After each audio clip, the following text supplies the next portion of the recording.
Fordov S-Max velja za najbolj limuzinskega enoprostorca. To nakazuje njegov izgled z nizko silhueto in položnim sprednjim steklom. Tudi počutje za zopet pretankim volanom je na las podobno tistemu v Mondeu. Seveda je sedaj še S-Max s prenovo dobil LED luči spredaj in zadaj, ter tudi za osvetlitev notranjosti. Poglavje, kjer Ford še vedno najbolj šepa, je končna obdelava. Tale plastika pri menjalniku na primer spušča obupne škripajoče zvoke. In tega si v svojem avtomobilu nikakor ne bi želel. Sploh, če bi zanj plačal dobrih 41 tisočakov. Ne vem, zakaj ne dajo sem raje neke gume, tudi če slabše izgleda kot ta svetleča plastika.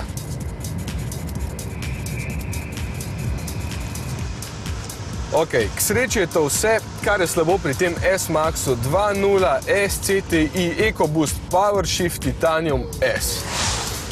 In tako kot je dolgo ime, je dolg tudi spisek dodatne opreme.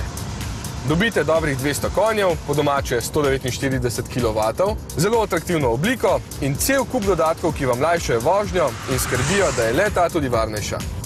Radarski tempomat skrbi za primerno varnostno razdaljo, samodejne dolge luči, da bo cestišče vedno dobro osvetljeno, hkrati pa s tem ne boste motili še ostalih udeležencev v prometu. Potem sta tu še sistema za nadzor mrtvega kota in zbranosti voznika.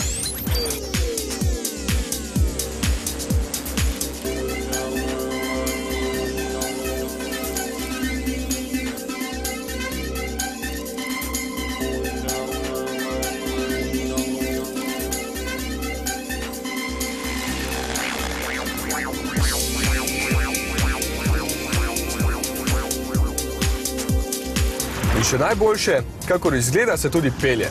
Z nastavljivim vzmetenjem, ki kar 5krat na sekundo nastavi trdoto oblažilnikov in s tradicionalnim izvrstnim Fordovim podvozjem se S-Max pelje kot marsikateri manj družinski avto.